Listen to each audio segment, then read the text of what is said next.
This is the Adolescent, Sex Offenders, and Children with Sexual Behavior Problems Performance Measures training session. The purpose of today's session is to provide you with a detailed description of the newly updated performance measures for your program.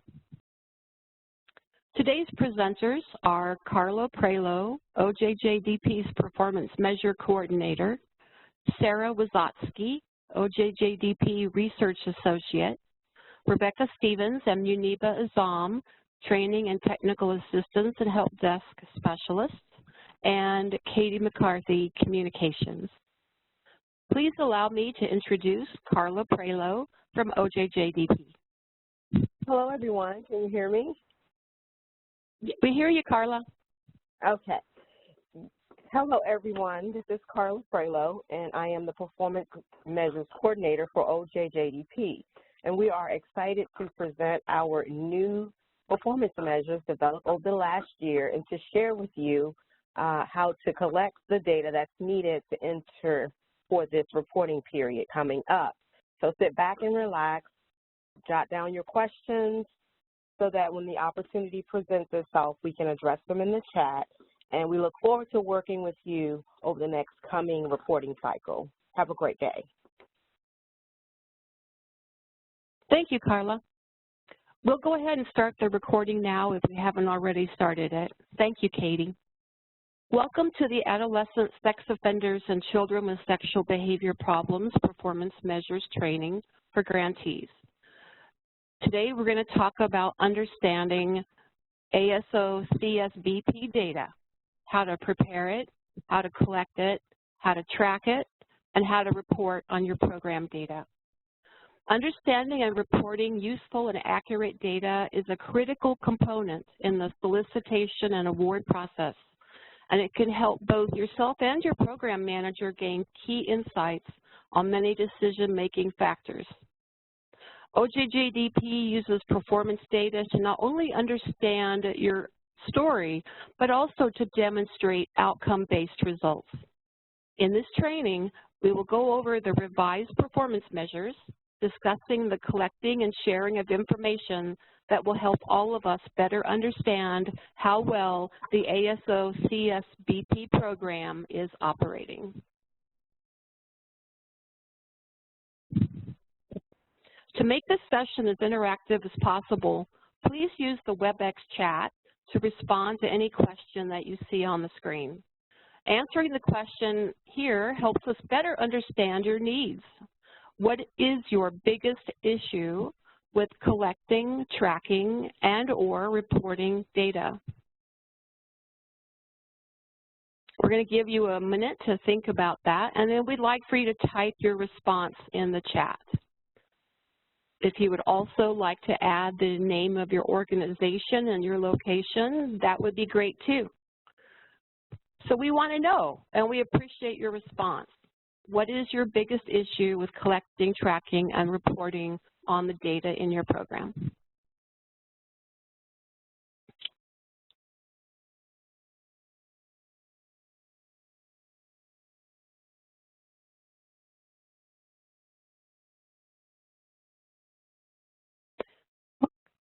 And it might take a minute for the chat to come through, but we'll watch the chat here.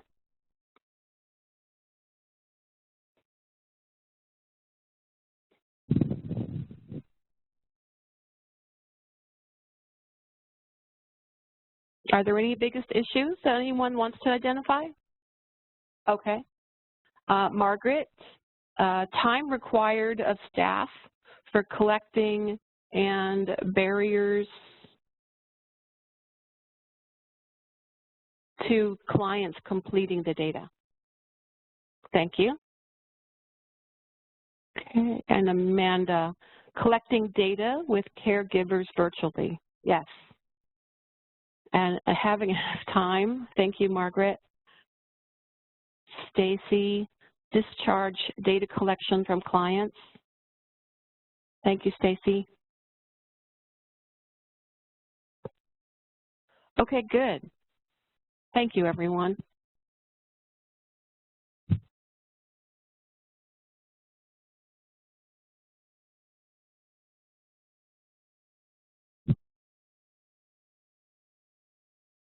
The agenda for today includes the following program overview: performance measures, collecting and tracking data and best practices, reporting data and best practices, as well as reporting in a pandemic and what to do with PII, and key documents and resources.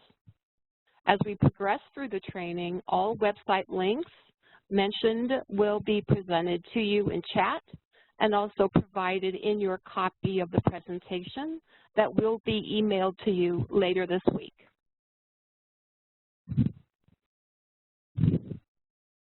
The objectives for today's session include understanding what the performance measure updates are for your program, understanding the need for a data collection plan for the data you collect between July 2021 and December 2021, and then reporting January 2022. This is also known as the who did what.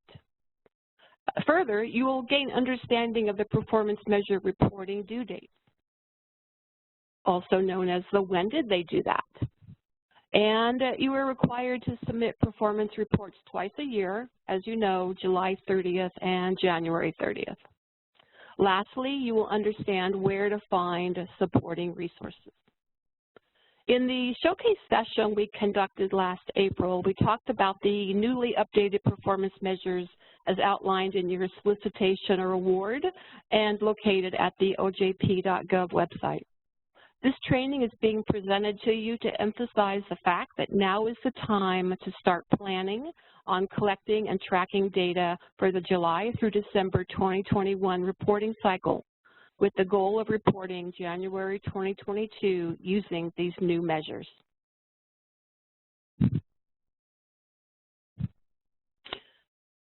In the Special Victims and Violent Offenders Division, we have several programs with subprograms.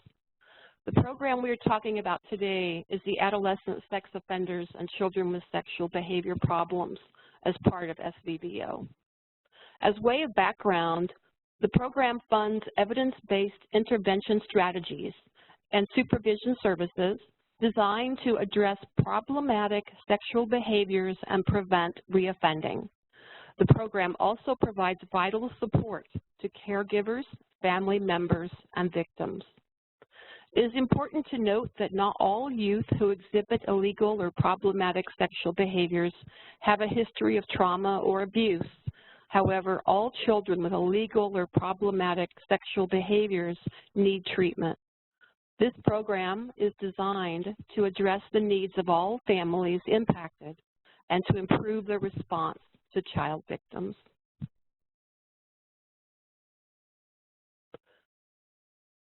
The intended result for the adolescent sex offenders and children with sexual behavior problems is for them to live law-abiding, productive lives with a healthy sexual development, and victims and families impacted by this behavior to experience reduced trauma and increased positive outcome.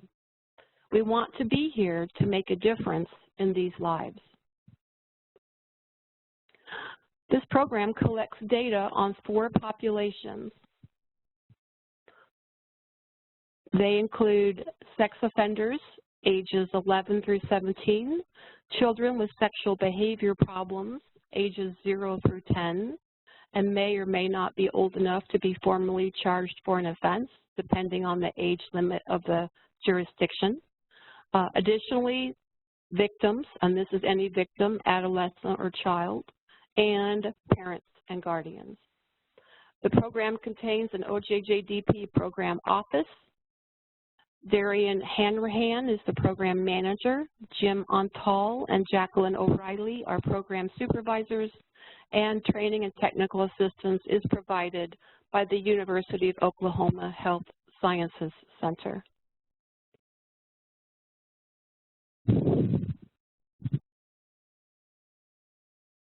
And again, here are the 4 populations that this program collects data on. Let's remind ourselves of the performance measures process, and then we will discuss the newly updated performance measures as found in the ASO CSBP program. As you review these performance measures with Sarah, You may recognize many of them since not all of them were changed in the updating process. Sarah, pass the microphone to you.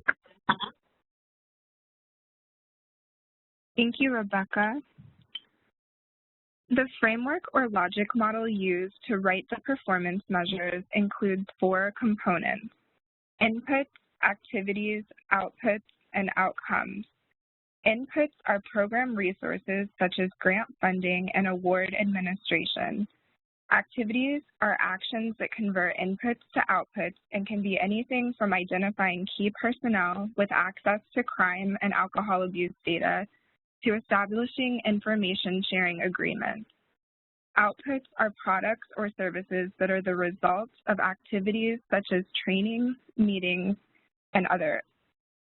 Outcome measures speak to the longer-term program goals.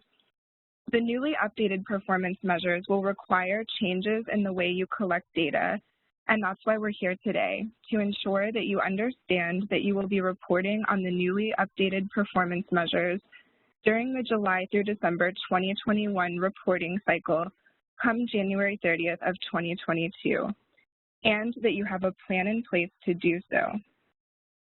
The performance measures document the progress you have made in accomplishing program goals and objectives by collecting data on grantee activities and services.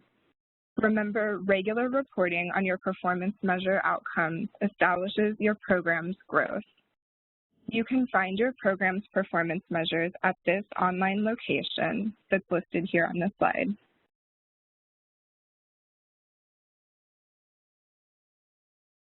OJJDP identified and organized the newly updated performance measures to include 3 different categories. The categories include overall measures, multi-program measures, and program-specific measures. In overall measures, grantees will be asked the same overall questions in every program. This allows analysts to aggregate data across multiple programs and assist with responding to ad hoc data requests. Multi-program measures impact 3 different types of populations. 1, shared targeted populations, so for example, children involved in the child welfare system or tribal youth. 2, those with a similar service delivery model, so for example, mental health services or prevention services. And 3, those with shared outcomes. An example would be youth provided with defense counsel. Program-specific measures collect data that align with a specific population, funded activity, or desired results. These measures help reflect the unique outputs and outcomes for each specific program and distinguishes them from other programs. Program-specific measures also help track the progress of individual programs over time.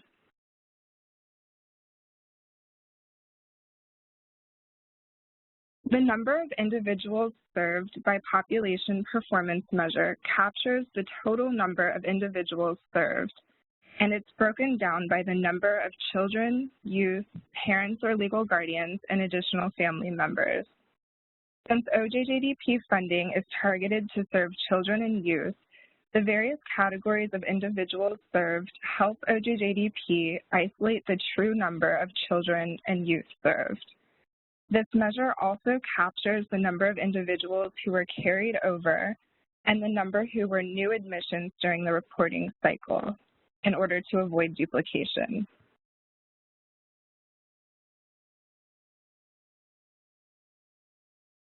On this slide, we have an example of a multi-program measure.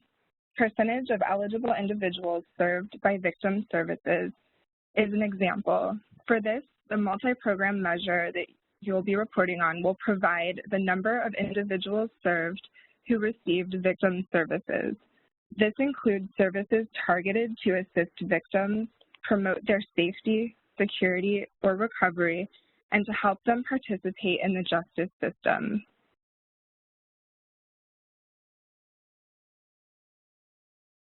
Percentage of eligible individuals served by a supervision service captures the number of adolescents and children with sexual behavior problems served by a supervision service.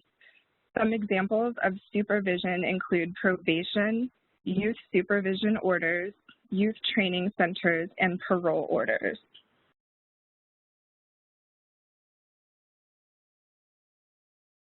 On the multidisciplinary team membership measure, you will indicate the category of the membership of the multidisciplinary team in which the members align, not the number of members from each category. The response will be captured in a text box.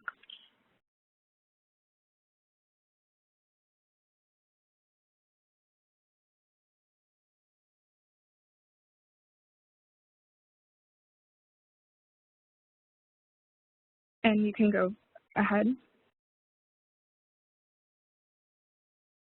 So we're on percentage of eligible individuals under the jurisdiction of the juvenile court. I think that would be slide 20, Katie. Yep. For the percentage of eligible individuals under the jurisdiction of the juvenile court measure, this one captures the number of adolescent sex offenders and the number of children with a sexual behavior problem under the jurisdiction of the juvenile court. You will count individuals as under the jurisdiction of the juvenile court if they are monitored by the juvenile court or an agent of the court while living at home, in the community, or are placed in a residential facility by the court.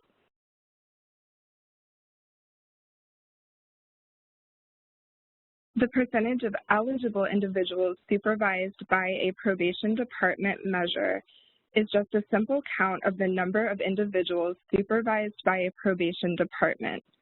An individual is counted if they were placed by a juvenile court on informal or voluntary or formal or court-ordered supervision, monitored by a probation department.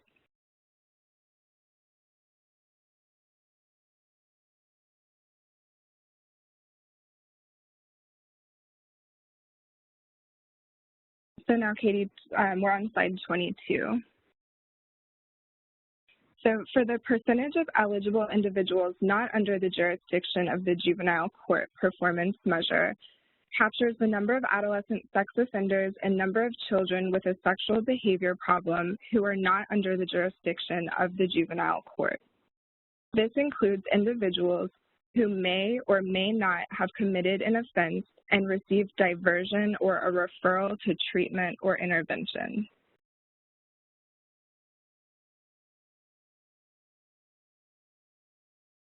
And we can go ahead to 23. So for the service structure measure, you will provide the service structure type. The types include one-on-one, group, or combination for letters A, B, C, and D.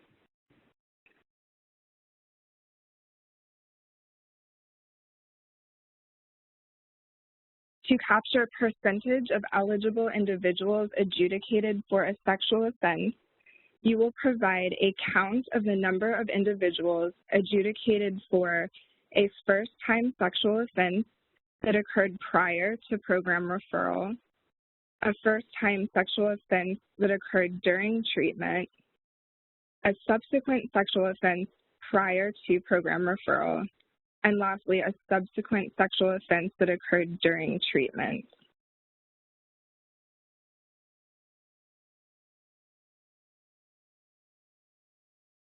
To capture percentage of eligible individuals referred to treatment or intervention services for sexual behavior problems, you will provide a count of the number of individuals identified with a sexual behavior problem and the number of individuals identified with a sexual behavior problem who were referred to treatment or intervention services. This measure is then calculated by dividing B over A.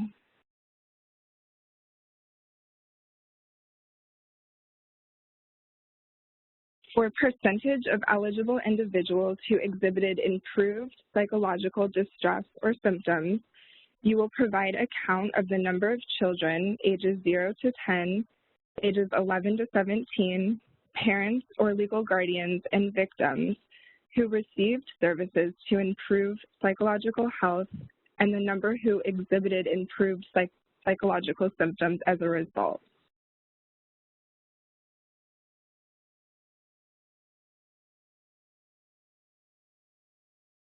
For percentage of eligible individuals who engaged in age-appropriate sexual behavior, you will provide a count of the number of children, again, same age categories, 0 to 10 and 11 to 17, who received the services to improve age-appropriate sexual behavior, and the number who engaged in improved age-appropriate sexual behavior. Age-appropriate sexual behavior is when an individual demonstrates sexual knowledge, beliefs, and behaviors that are appropriate for their developmental age. The percentages for this measure are then calculated by dividing B over A and D over C.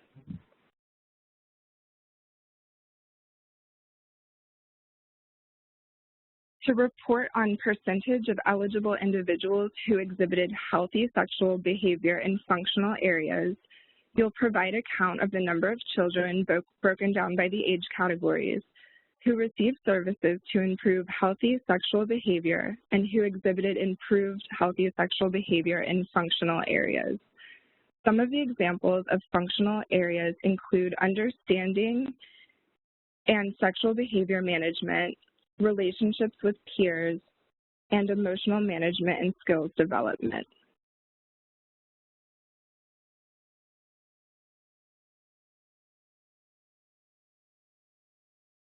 For a number of individuals who experienced a sexual victimization, you will provide a count of the number of individuals who experienced a first-time sexual victimization, and also the number of individuals who experienced a subsequent sexual victimization.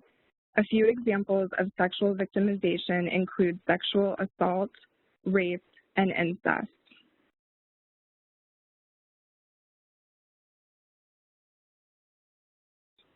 For a percentage of parents or caregivers who used a new parenting technique during the parent or caregiver-child interactions measure, you will provide a count of the number of individuals who used a new parenting technique during the parent and caregiver and child interactions. Demonstration of parent or caregiver use of knowledge and skills may be directly observed by educators, social services staff, or self-reported by a parent or caregiver. One important thing to remember for this measure is that you will only assess the parent or caregiver's use of new parenting techniques a minimum of 1 time.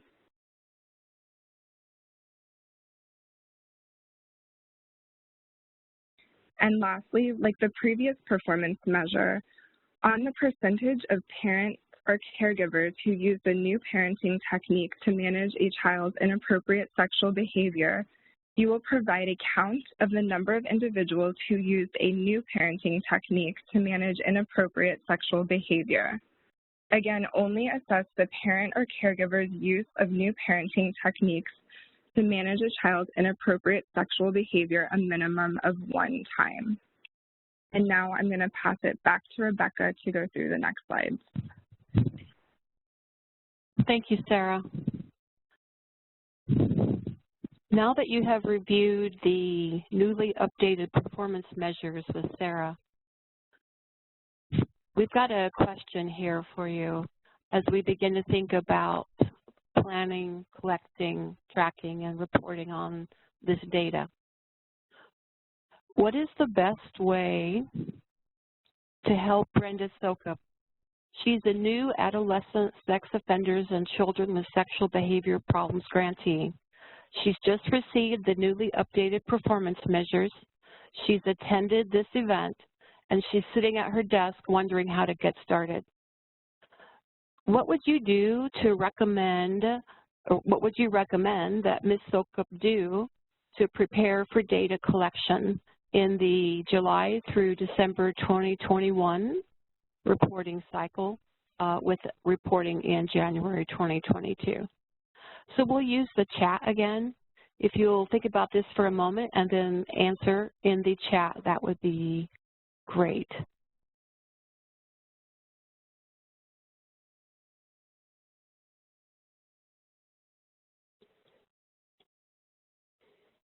Okay, Margaret, meet with her team to determine how these measures are being collected already or how they will need to be collected going forward. Thank you, Margaret. Cassandra, have an internal meeting to understand what is being asked, how to collect data.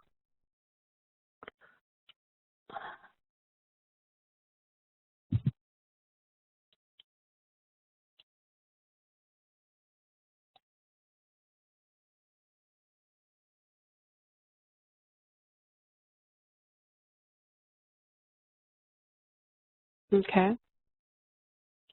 Any other thoughts on the planning phase of this?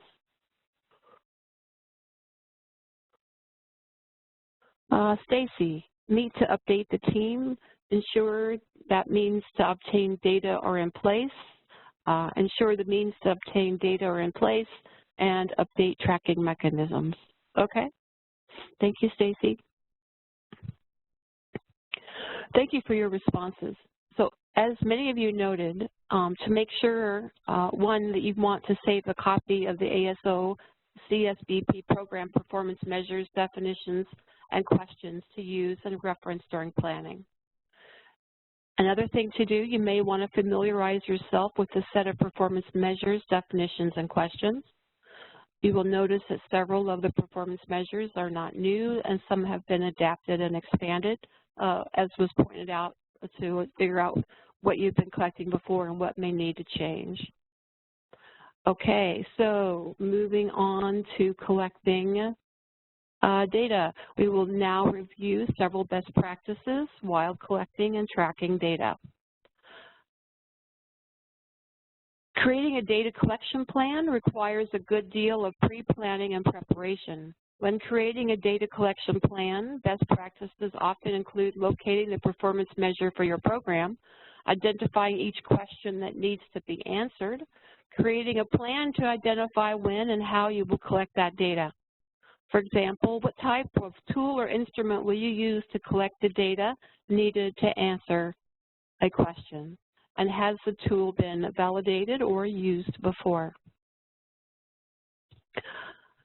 There are several best practices you can implement when collecting good data for the upcoming reporting cycle.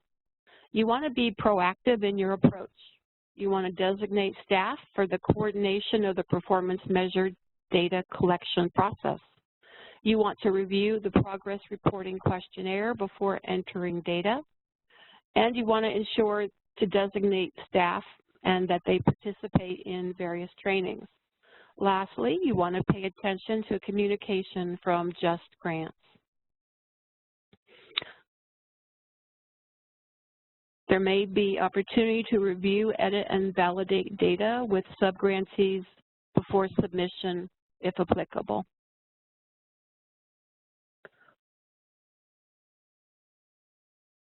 Just briefly, I want to mention the grantee and subgrantee relationship. The key item to remember in a relationship like this is that grantees must monitor subgrantees to include reviewing all reports for reasonableness and accuracy. As you know, you're required to enter data on all performance measures that relate to activities described in your approved OJJDP grant application and carried out with OJJDP funding. As a grantee, you should plan to collect data on behalf of all of your subrecipients. You should aggregate data with grantee data.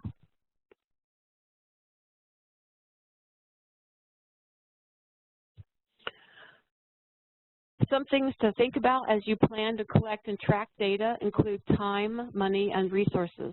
After all, this can be a lengthy data collection process, as noted in your solicitation. Some of the questions you may want to consider include the duration of the reporting and the data collection and the version control. Does your plan include a beginning, a middle, and an ending date? How will you manage documents over that time period? How will you track them? Potentially, for example, an Excel spreadsheet.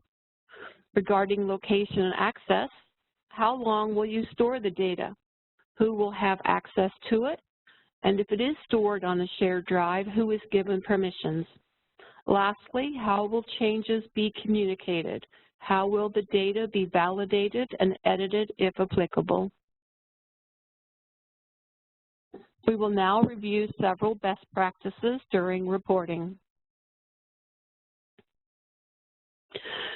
In the January 2022 reporting cycle, you'll be reporting on the newly revised performance measures as well as narrative questions.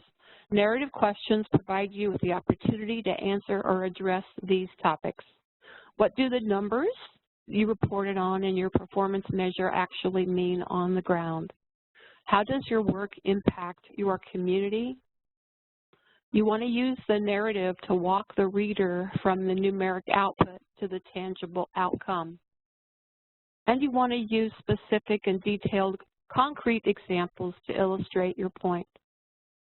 Other things to think about, including in your narrative, include providing evidence to support your conclusions, discuss the funding and what that funding has allowed you to do that you could not do prior to receiving funding, and you want to include words like COVID-19 and pandemic when explaining COVID-19 adjustments to the program.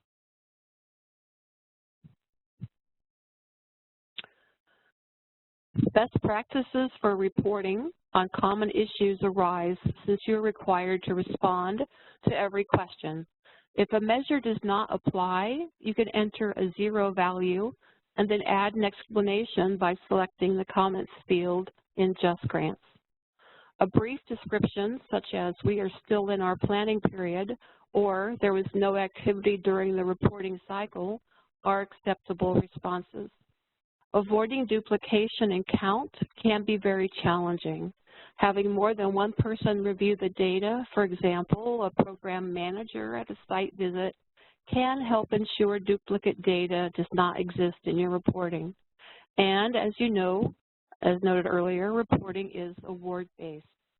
Another best practice when trying not to duplicate data is to spend down the funds and create a final report of activities you performed for the oldest award first before beginning to enter data and reporting on another award.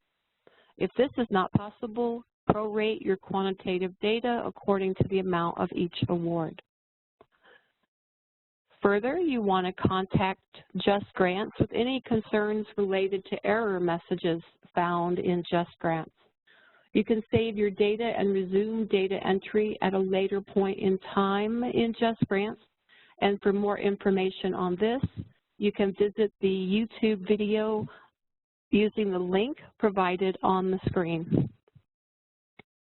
Also, you may want to contact the PMT Helpdesk for any questions related to progress reporting or reporting on the newly updated performance measures. You're encouraged to reach out to your program manager with questions or concerns. Some grantees may receive funding from other awards, as we mentioned just a moment ago, and just briefly, a service should be reported under one program or the other. The same service cannot be reported under multiple programs. If you have difficulty tracking services for each specific award, work with OJJDP program managers to identify an appropriate method for prorating all services to allocate numbers to each award. This session only focuses on January 2022 reporting. For this July 2021, all discretionary awards will start collecting data on the updated performance measures. You will be reporting on the activities that occurred between July and December 2021 in January 2022. And that's slide 42, Katie. And here's a graphic depicting that. Slide 43.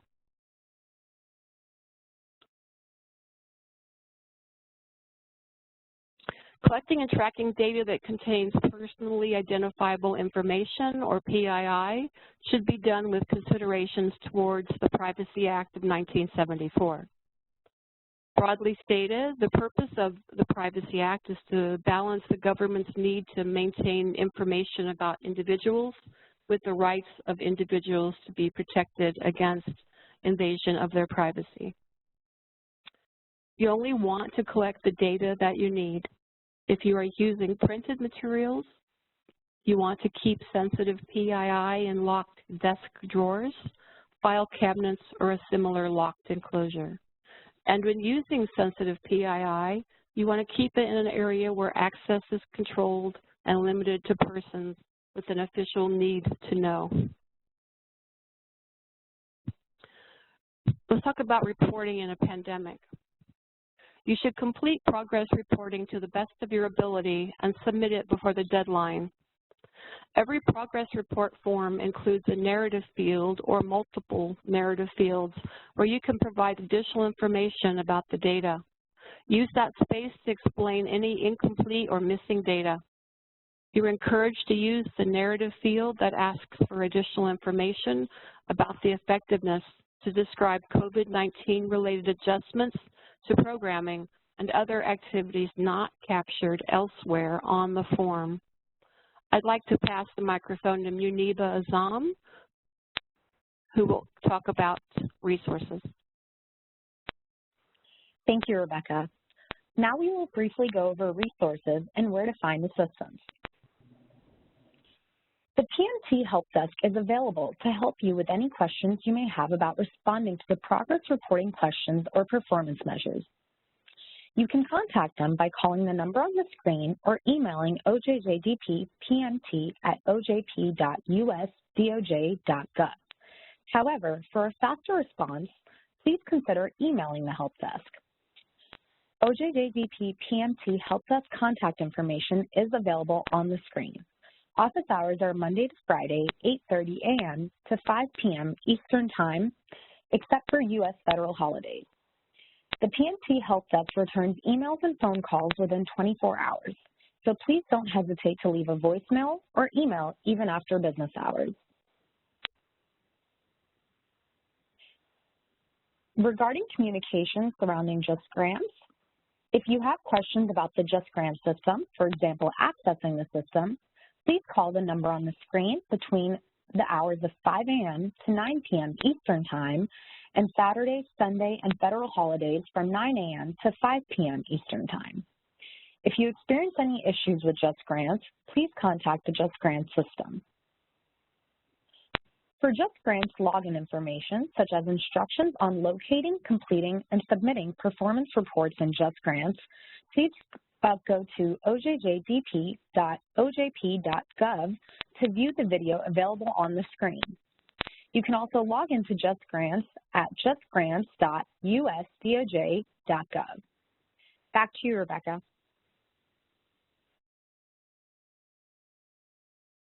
Thank you, Muniba. Let's take a moment to reflect on what was just presented. First, we discussed the ASO-CSBP performance measures, noting the specific instances where data would need to be collected and the type of data needed. Next, we learned about best practices for collecting, tracking, and reporting on data for the July through December 2021 reporting cycle. So, what's next? Next steps include the opportunity that we currently have to collect data that will inform changes down the road. For our part, those changes come in the form of a data collection form. You'll be receiving a fillable feedback form that you're requested to complete and return to the PMT Help Desk once you have familiarized yourself with the newly updated performance measures. There is one form per performance measure with room for narrative so that we can fully understand any needs or challenges you may have with any one particular performance measure. Collecting feedback on the performance measures now will inform the refresh cycle 1 year after the 1-year pilot has occurred, and we have identified those changes or updates that need to occur. For now, no planned changes to the performance measures are being considered, and we would request that you do not make any changes to any of the documents posted online or provided in training. And that concludes today's session.